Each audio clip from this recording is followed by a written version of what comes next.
Hello ചങ്കോളി, എന്തൊക്കെയാണ് വിശേഷങ്ങളൊക്കെ? അപ്പോൾ എന്താ അവൻ്റെ തലാട്ടലൊക്കെ നിങ്ങൾ എന്താ അല്ലേ, പ്രത്യേക ഒരു വൈബാട്ടോ. അപ്പോൾ എന്താ വെച്ചാൽ നമ്മൾ ഇതേത് കാളാന്ന് ചോദിച്ചാൽ വേറെ ഇതുമല്ല, നമ്മളെ വള്ളുവനാടൻസ് മുണ്ടകോട്ടുശ്ശേരി നമ്മളെ നാട്ടിലത്തെ കാള തന്നെയാണ് കേട്ടോ. അപ്പോൾ നമ്മൾ കൊണ്ടുവന്ന കാളയാണ് കേട്ടോ ഇത്. അപ്പോൾ ഈ ഒരു കാളയ്ക്ക് ഒരുപാട് പ്രത്യേകതകളുള്ള കാളയാണ്.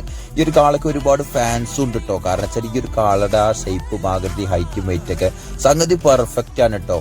അപ്പോൾ എന്തായാലും നമ്മളിപ്പോൾ ചെറുമുളയങ്കാവിലേക്ക് വന്നിരിക്കുകയാണ്. നമ്മൾ ചെറുമുളയങ്കാവിലെ കാളവേലയ്ക്ക് നിരന്ന കാളകളിൽ ഉള്ള കാളകളാണ് കേട്ടോ ഇത്. അപ്പോൾ എന്താ വെച്ചാൽ വേറെയും ഒരുപാട് കാളകളുണ്ട്. പക്ഷെ വെച്ചാൽ നമ്മൾ ഈ കാള നോക്കി നിങ്ങൾ അപ്പോൾ ഈ ഫ്രണ്ട്സ് പട്ടത്തേക്കൊന്ന് നമ്മൾ കൊണ്ടുവന്ന കാളയാണിത്. അപ്പോൾ എന്താ വെച്ചാൽ അടിപൊളി വെച്ചാൽ കാരണം വെച്ചാൽ ഇവിടെ കാവപ്പറമ്പിലോട്ട് വന്ന സമയത്ത് ഈ കാളുടെ മുന്നിൽ ഒരുപാട് പേര് സെൽഫി എടുക്കാനും ഫോട്ടോ എടുക്കാനൊക്കെ ആയിട്ട് ഇങ്ങനെ വന്നായിരുന്നു കേട്ടോ. പിന്നെ ബാക്കിൽ ഏതാ നിൽക്കുന്നത് ചോദിച്ചാൽ നമ്മൾ കതിരവനാണ് കേട്ടോ. കതിരവ വെച്ചാൽ അടിപൊളിയായിട്ടുണ്ട്. ചില മൂപ്പരുടെ ഹൈറ്റും വെയിറ്റും കുറച്ച് കൂടുതലുള്ളത് കൊണ്ട് ആ ഓഫ് റോഡ് കൂടെ ഒക്കെ വരാനും പോകാനൊക്കെ ഭയങ്കര റിസ്ക് ആണ് കേട്ടോ. അത് കാരണം ഇവിടെ വന്നിട്ടാണ് അവർ സെറ്റ് ചെയ്തത്. അപ്പോൾ എന്തായാലും അത്യാവശ്യം അടിപൊളിയായിട്ടുണ്ട്. കതിരവന്റെ ആ ഒരു നൃത്തവും നോട്ടൊക്കെ സെറ്റ് തന്നെയാണ് കേട്ടോ. അപ്പോൾ അത് മാത്രമല്ല കേട്ടോ, പിന്നെ എങ്ങനെ വെച്ചാൽ കാളപ്പറമ്പിൽ ഒരുപാട് കാളകൾ എന്താ വെച്ചിട്ട് ഞാനൊക്കെ ഒന്ന് നടന്ന് ചില സത്യം പറഞ്ഞാൽ കാളെ തള്ളിയിട്ടൊക്കെ നടന്ന് ക്ഷീണിച്ച് വലഞ്ഞിട്ടിരിക്കുകയാണ്. അപ്പോൾ ആ ഒരു സമയത്ത് എടുത്തൊരു വീഡിയോ ഇട്ടത്. പിന്നെ എങ്ങനെ വെച്ചാൽ ഈ കാളവേലയെ കുറിച്ചിട്ടും പൂരത്തിനെ കുറിച്ചിട്ടും നിങ്ങൾക്ക് ആർക്കും പറഞ്ഞു തരേണ്ട ആവശ്യമില്ല, അതുകൊണ്ട് ഞാൻ പറയണില്ല കേട്ടോ. അപ്പം എന്താ വെച്ചാൽ ഇതിൻ്റെ സ്റ്റോറി എന്താണ്, അപ്പം എന്തിനെ കുറിച്ചിട്ടാണ്, ഈ ഒരു ആചാരത്തിനെ കുറിച്ചിട്ടൊക്കെ ഞാൻ പറഞ്ഞു തരണമെന്നില്ല. അപ്പോൾ അതാണ് കേട്ടോ കാര്യം. പിന്നെ എന്തൊക്കെയാണ് വിശേഷങ്ങളും കാര്യങ്ങളൊക്കെ. നമ്മൾ വീഡിയോസ് ഒരുപാട് ചങ്ക് മുത്തുവിനാൾ കാണുന്നുണ്ട് കേട്ടോ. അപ്പം വീഡിയോസ് ആദ്യമായിട്ട് കാണുന്ന ഒരുപാട് ചങ്കുകളുണ്ട്. വീഡിയോസ് ഇഷ്ടപ്പെടുകയാണെന്നുണ്ടെങ്കിൽ ഒരു ലൈക്ക് അടിച്ചോളി. പിന്നെ അതേമാതിരിക്കെ തന്നെ ഒന്ന് സബ്ബൊക്കെ ചെയ്തിട്ടൊക്കെ ഒന്ന് സപ്പോർട്ട് ചെയ്യുക. വീഡിയോസ് മുഴുവനായിട്ട് കാണാൻ ശ്രമിക്കണം കേട്ടോ. പിന്നെ എങ്ങനെ വെച്ചാൽ ഈ ഒരു കാളയുടെ ആ ലൈറ്റ് ചാർജ്മെന്റും കാര്യങ്ങളൊക്കെ കാണാനൊക്കെ ഒരു പ്രത്യേക ഒരു വൈബല്ലേ.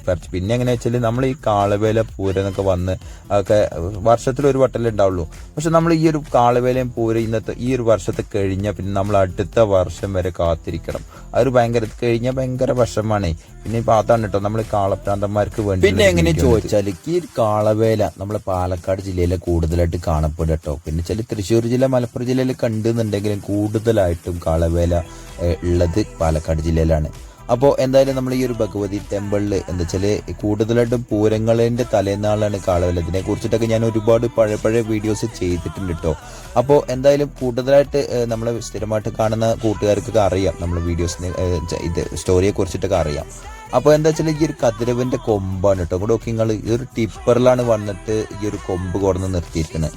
അപ്പോൾ എന്തായാലും ഈ ഒരു ടിപ്പറിൽ 2 കൊമ്പ് വെച്ചപ്പത്തിനും അത് ഫുള്ളായി. അപ്പോൾ അതിന്റെ വലിപ്പം നിങ്ങൾക്ക് മനസ്സിൽ കണക്കൂട്ടാനുള്ളതല്ലേ കേട്ടോ. ചുരുക്കി പറയുകയാണെന്നുണ്ടെങ്കിൽ പുത്തനാൽക്കാവിലെ കാളവേലയ്ക്ക് ശേഷം കാള നേരുന്ന സ്ഥലം എവിടെ ചോദിച്ചാൽ നമ്മളെ ചെറുമുളങ്കാവിൽ തന്നെയാണ് കേട്ടോ. അപ്പോൾ ഇവിടെ എത്രങ്ങാനും കാളുകൾ വന്നിട്ടുണ്ട് വെച്ചാൽ ഒരു 100 കാളുകൾ ചുരുങ്ങിയതുണ്ടാവുന്ന എനിക്കറിയാം. കാരണം വെച്ചാൽ ഞാൻ കറണ്ടിട്ട് ഇപ്രാവശ്യം എണ്ണാൻ പറ്റിയിട്ടില്ല. എന്താ വെച്ചാൽ കാളയെ തള്ളിയിട്ട് കയ്യും കാലൊക്കെ ഭയങ്കര ടയർഡാണ്. അപ്പോൾ അതാണ് കേട്ടോ. പിന്നെ ഒരുപാട് ചെറിയ കാളുകളൊക്കെ ഉണ്ട് കേട്ടോ. അപ്പോൾ എന്തായാലും നമ്മളെ വീഡിയോയുടെ ലെങ്ത്ത് വല്ലാണ്ട് കൂട്ടുന്നില്ല. അപ്പോൾ എന്തായാലും നമ്മൾ ഇനി അടുത്ത വീഡിയോ ഏതാ വരിക വെച്ചാൽ നമ്മൾ പൂരത്തിൻ്റെ വീഡിയോ. അപ്പോൾ ആ ഒരു പൂരത്തിൻ്റെ വീഡിയോസ് വരുന്നതായിരിക്കും, 2-3 ദിവസത്തിനുള്ളിൽ വരുന്നതായിരിക്കും കേട്ടോ. അപ്പോൾ അതാണ് കേട്ടോ. അപ്പോൾ എന്തായാലും നമ്മൾ വീഡിയോ അവസാനിപ്പിക്കാൻ വേണ്ടിയിട്ട് പോവാണ്. അപ്പോൾ ഇതുവരെയ്ക്കും നമ്മൾ വീഡിയോസ് കണ്ട് സപ്പോർട്ട് ചെയ്തിട്ടുള്ള ഒരുപാട് ചങ്കോളുണ്ട്. അപ്പോൾ ഒരുപാട് സന്തോഷമുണ്ട്. അപ്പോൾ വീഡിയോസ് ഇഷ്ടപ്പെടാൻ ചെന്ന് ലൈക്ക് അടിക്കണം കേട്ടോ. അപ്പോൾ എന്തായാലും അടുത്ത നല്ലൊരു വീഡിയോ കാണുന്നവരേക്കും ഓക്കെ, ബൈ.